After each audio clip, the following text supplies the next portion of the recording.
Assalamualaikum warahmatullahi wabarakatuh. Alhamdulillah wa syukurillah ala nikmatillah. Amma ba'd.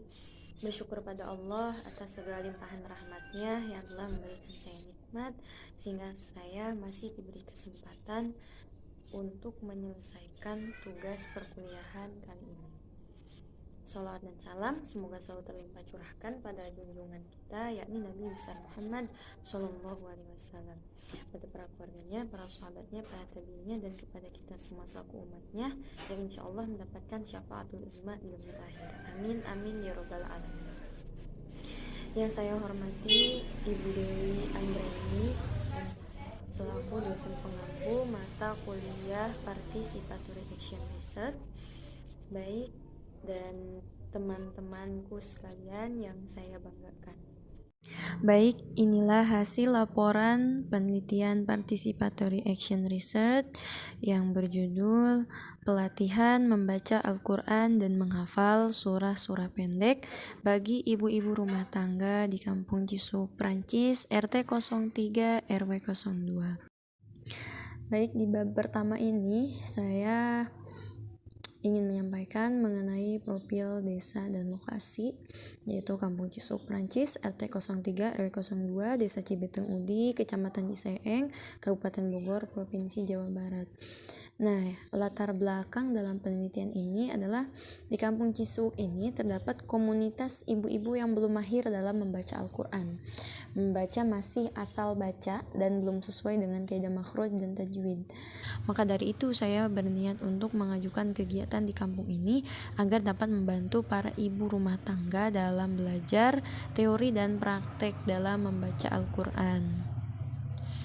Fokus masalah di sini adalah minimnya kemampuan ibu-ibu rumah tangga dalam membaca Al-Quran, kurangnya minat baca Quran dalam masyarakat, belum paham yang namanya ilmu tajwid. Nah, harapan perubahan pastinya saya berharap ibu-ibu di kampung ini memiliki kemampuan dalam membaca Al-Quran dengan baik dan benar, serta dapat segera menghafal surah-surah pendek dengan baik dan benar juga. Nah, di bab 2 ini mengenai letak geografis. Nah, di sini bisa dilihat ya letak geografis Kampung Cisuk ini di sebelah mana. Nah, kemudian sejarah. Kampung Cisuk awal mulanya adalah Citamaga Blok Rengas. Jadi namanya itu pertamanya Citamaga Blok Rengas. Dahulu banyak perkebunan karet yang dibuat oleh Bah Abot, orang Tionghoa. Wafatnya Bah Abot, perkebunan karet berubah menjadi perkebunan kacang suuk. Jadilah namanya Kampung Cisuk. Sedang Prancis berasal dari pertandingan bola, yaitu inisiatif dari Karang Taruna bersatu dalam sepak bola yang disebut dengan Persatuan Sepak Bola Cisuk. Nah, itulah sejarah singkat mengenai Cisuk. Kemudian sarana dan prasarana pencaharian dan kegiatan masyarakat. Nah, di sini sarana prasarananya adalah masjid, majelis, PAUD, dan jalan setapak, kemudian sungai. Nah, pekerjaan atau pencaharian di Cisuk ini adalah ada IRT, pengusaha, petani, dan karyawan. Kemudian kegiatan masyarakatnya ada pengajian mingguan bapak-bapak, pengajian harian ibu-ibu, gotong royong, dan syukuran setiap hari-hari besar Islam. Nah, di sini ada gambaran desa ya. Di bab 3 ini saya membahas mengenai kerangka teori, kemudian kajian yang relevan. Nah, di sini saya mencantumkan mengenai pengertian pelatihan, membaca Al-Quran, menghafal Quran. Kemudian kajian yang relevan, di sini saya mendapat kajian yang sama, namun agak berbeda ya dari segi programnya, kemudian dari metodenya juga, yaitu tentang pelatihan pembelajaran membaca Al-Quran dan kenal huruf Al-Quran bagi para driver ojek online, Ghost Reader Family Medan. Nah, di sini menggunakan programnya 2T plus 1W, Test Training Workshop. Di sini ada penjelasannya juga. Bab 4 ini saya membahas mengenai jenis penelitian. Jadi jenis penelitian ini saya menggunakan Participatory Action Research, di mana ini adalah kegiatan riset yang dilaksanakan secara partisipatif di antara masyarakat warga dalam suatu komunitas atau lingkup sosial yang lebih luas. Nah, program yang akan dilaksanakan pemberian pemahaman tentang pentingnya belajar membaca Al-Quran, melaksanakan kegiatan pengajian rutin, adanya pihak yang memfasilitasi ibu-ibu dalam belajar, memberikan motivasi dari kisah-kisah zaman dulu yang dapat menginspirasi. Sumber data ini didapat dari kelompok ibu rumah tangga, kemudian dari panitia pelaksana. Keempat, pengumpulan data. Saya menggunakan observasi dan dokumentasi. Teknik evaluasi yang akan dilakukan, ya saya akan menyiapkan buku mutabaah sebagai patokan pencapaian tuntas dan tidaknya proses ibu-ibu dalam belajar. Nah, di sini ada pihak-pihak terkait, yaitu ibu-ibu rumah tangga dan komunitas pengajian. Nah, di bab 5 ini saya memaparkan mengenai perencanaan. Nah, di sini ada penjelasan mengenai pelaksanaannya. Nah, alhamdulillah saya ucapkan rasa syukur atas terlaksananya kegiatan yang sudah saya susun dan rencanakan. Sekarang sudah bisa terlaksana walaupun pelaksanaan tidak sampai 100% sesuai dengan perencanaan. Karena kita hanya makhluk biasa yang hanya mampu berencana, namun Allah yang menghendaki. Untuk itu saya tetap bersyukur dengan terlaksananya kegiatan ini. Dan alhamdulillah banyak pelajaran serta motivasi yang saya dapat di kegiatan ini. Adapun hal-hal yang belum sesuai dengan perencanaan adalah masalah waktu, hari, dan jamnya, jumlah ibu-ibunya, materi yang tersampaikan, dan tidaknya.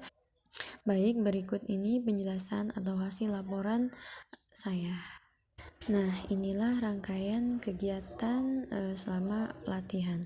Di sini ada sosialisasi dan perkenalan, di mana saya memperkenalkan diri saya dan teman-teman panitia.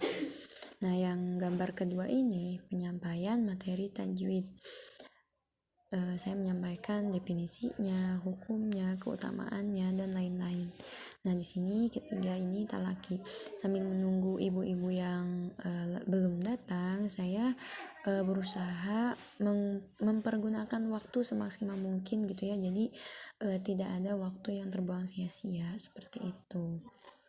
Yang keempat, penyampaian materi makhraj beserta cara prakteknya. Nah, yang kelima ini gambar pemberian apresiasi kepada ibu-ibu. Nah, yang keenam ini adalah gambar penutup dari kegiatan penelitian ini. Nah, di bab ke-6 ini berisi tentang kesimpulan. Berdasarkan penelitian yang sudah dilakukan, maka dapat disimpulkan bahwa ibu-ibu rumah tangga belum menguasai tata cara dalam membaca Al-Quran dengan baik dan benar sesuai dengan kaidah makhraj dan tajwid. Kemudian waktu untuk belajar ibu-ibu ini sangat terbatas karena dipengaruhi oleh beberapa urusan rumah tangga seperti mengurus anak, suami, dan pekerjaan lainnya. Yang ketiga, dalam pelaksanaan yang saya lakukan banyak kendala yang dihadapi, terutama waktu, yang akhirnya pelatihan yang saya lakukan tidak berjalan sebagaimana mestinya. Dan ada beberapa praktek materi yang belum bisa tersampaikan. Belum lagi minat ibu-ibu yang tidak terlalu antusias dalam pelatihan ini. Namun ada juga yang antusias. Itu bisa dilihat dari kehadiran ibu-ibunya sekalian. Kemudian hasil dari kegiatan ini yang diterapkan dengan metode PAR ini menghasilkan beberapa hal sebagai berikut. Memperkenalkan sebuah kegiatan dalam satu komunitas, mendapatkan pemahaman mengenai ilmu tajwid, mendapatkan motivasi dalam belajar Quran dan menghafalkannya.